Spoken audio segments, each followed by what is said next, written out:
BJP नेता किरीट सोमैया ने इसको लेकर चुनाव आयोग को चिट्ठी लिखी है। एआईएमपीएलबी के प्रवक्ता सज्जाद नुमानी पर एक्शन लेने की बात की है।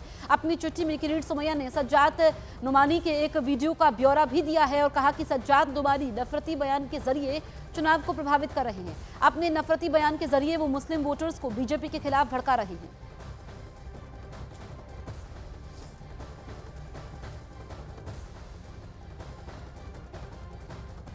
तो आपको हम वो बयान भी सुनवाएंगे। महाराष्ट्र चुनाव में जिस तरीके से मुद्दों की बौछार है, वोट जिहाद का जो मुद्दा उठा वो अब यहाँ पर चुनाव आयोग तक पहुंच गया है, क्योंकि किरीट सोमैया ने इलेक्शन कमीशन से इसको लेकर के शिकायत की है। और आपको बताएं कि एआईएमपीएलबी के प्रवक्ता सज्जाद नुमानी पर एक्शन लेने की बात इस चिट्ठी में की गई है। किरीट सोमैया ने सज्जाद नुमानी के एक वीडियो का ब्यौरा दिया है और कहा कि सज्जाद नुमानी नफरती बयान के जरिए चुनाव को प्रभावित कर रहे हैं। अपने नफरती बयान के जरिए वो मुस्लिम वोटर्स को बीजेपी के खिलाफ भड़का रहे हैं। तो वोट जिहाद पर सियासी रण हो रहा है, ऐसे में इस पर सियासत भी हो रही है। सज्जाद नुमानी का बयान भी हम आपको सुनाएंगे, जिसको लेकर के यहाँ पर बीजेपी के किरीट सोमैया ने इलेक्शन कमीशन से शिकायत की है और चिट्ठी भी लिखी है। चिट्ठी में ये कहा गया है कि ये मुस्लिम वोटर्स को भड़का रहे हैं सज्जाद नुमानी, और ऐसे में इनके खिलाफ एक्शन होना चाहिए। सज्जाद नुमानी ये बात कर रहे हैं यहाँ पर सिपह सलाहकारों की, और इसमें ये वोट जिहाद की बात कर रहे हैं। तमाम नेताओं का जिक्र भी वो कर रहे हैं। इसी को लेकर के इस बयान पर अब सियासी भूचाल आया हुआ है, और ऐसे में ये सज्जाद नुमानी पर बीजेपी आरोप लगा रही है कि वो नफरती एजेंडे को आगे बढ़ा रहे हैं और वो चुनाव को प्रभावित करने की कोशिश कर रहे हैं। वो सोशल बॉयकॉट की सज्जाद नुमानी बात कर रहे हैं, नेताओं का जिक्र कर रहे हैं। ऐसे में इस पर बीजेपी अब एक्शन की मांग कर रही है।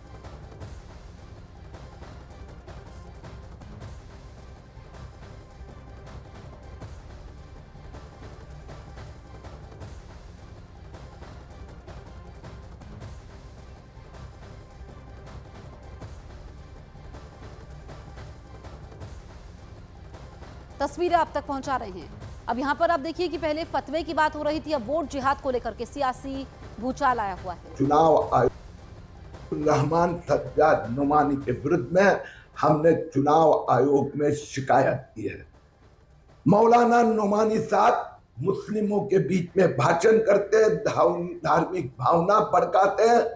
वो कहते हैं आप लोगों में से कुछ लोग बीजेपी को साथ दे रहे हैं, ऐसे मुसलमानों का सोशल बॉयकॉट करो, उनका हुक्का पानी बंद करो, ऐसे मुसलमानों के नाम घनश्याम दास करने चाहिए।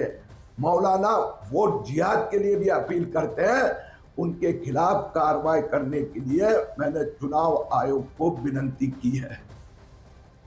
अब आपको सज्जाद नुमानी का वो वीडियो हम सुनाते हैं जिसको किरीट सोमैया ने शेयर किया। इस वीडियो में सज्जाद नुमानी ने मुसलमानों को बीजेपी के खिलाफ वोट देने की अपील की है। सुनिए आप।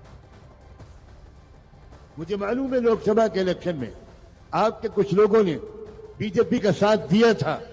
ऐसे लोगों का हुक्का पानी बंद होना चाहिए, ऐसे लोगों का सोशल बाइकआउट होना चाहिए, ऐसे लोगों से सलाम दुआ बंद होनी चाहिए। ये कैसा वोट जिहाद है जिसके सिपह सालार हैं सिपह शरद पवार, जिसके अजीम सिपाहियों में हैं उद्धव ठाकरे, राहुल गांधी, नानाजी पटोले।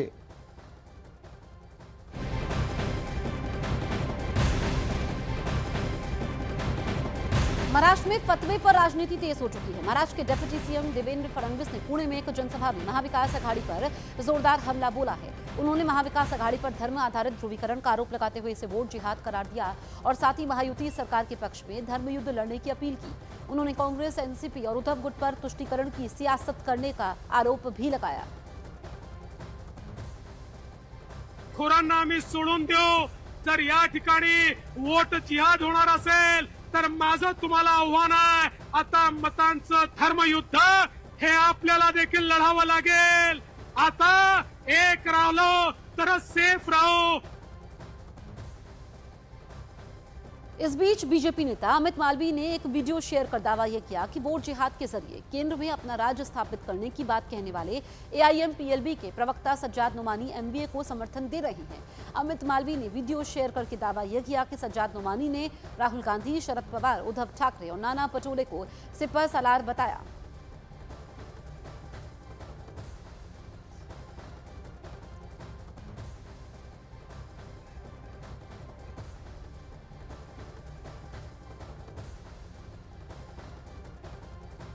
वहीं बीजेपी नेता शहजाद पूनावाला ने नुमानी के फतवा वाले बयान के बहाने कांग्रेस पर हमला बोला। उन्होंने कहा कांग्रेस लगातार हिंदू आस्था पर चोट करती है। उन्होंने उद्धव से भी नुमानी के बयान पर अपना रुख साफ करने की मांग की है।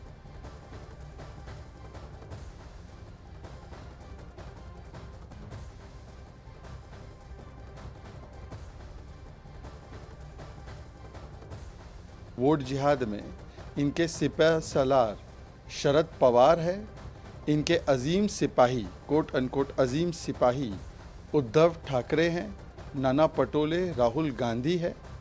इसका मतलब साफ है कि एक तरफ तो महाविकास आघाड़ी जो महा वोट बैंक आघाड़ी बन चुकी है वो कहती है एक रहेंगे सेफ रहेंगे सांप्रदायिक नारा है, पर AIMPLB जो 3 तलाक के कानून की खिलाफत करता है, जो महिला अधिकारों के खिलाफ है, जो शरिया को संविधान के ऊपर रखता है, उनकी इस मांग पर और उनकी इन बातों पर उसे कोई सांप्रदायिकता नजर नहीं आती। तो उधर एनसीपी अजीत गुट के नेता नवाब मलिक ने कहा कि किसी के कहने पर लोग वोट नहीं देते। उन्होंने कहा कि नतीजे आने पर गलतफहमी भी दूर हो जाएगी। मतलब महाराष्ट्र को लेकर कहा जा रहा है साहब खिचड़ी चुनाव हो गया, समझ नहीं आ रहा है कि कौन किस तरफ है क्या नहीं है। 3 से 4 दिन का और इंतजार, 20 तारीख को मतदान। लेकिन सबसे ज्यादा चर्चा जिस सीट की और सबसे ज्यादा चर्चा जिस उम्मीदवार की और सबसे ज्यादा विवादित चेहरा भी आप कह सकते हैं जिसको लेकर कहा जा रहा है साहब कि महायुति के अंदर घमासान छिड़ा हुआ है, नवाब मलिक साहब है भाई हमारे साथ। इंट्रोडक्शन की तो जरूरत है नहीं साहब, आइए थोड़ी सी चर्चा करेंगे।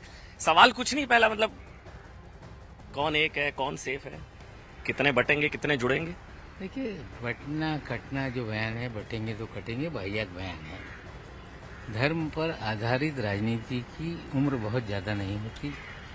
जब जब इस तरह की राजनीति करने का प्रयास किया गया, भारतीय जनता पार्टी बुरी तरह से हारी। दिसंबर 1992 में बाबरी मस्जिद गिराई गई, कल्याण सिंह की सरकार बर्खास्त हुई, चुनाव 4 महीने बाद हुए, बीजेपी हार गई जी। फिर सुप्रीम कोर्ट के आदेश से मंदिर बना, मंदिर को लेके वोट मांगा गया, उत्तर प्रदेश में बीजेपी हार गई। तो जो भी धर्म पर आधारित राजनीति की उम्र बहुत छोटी होती है, लोगों को समझना पड़ेगा।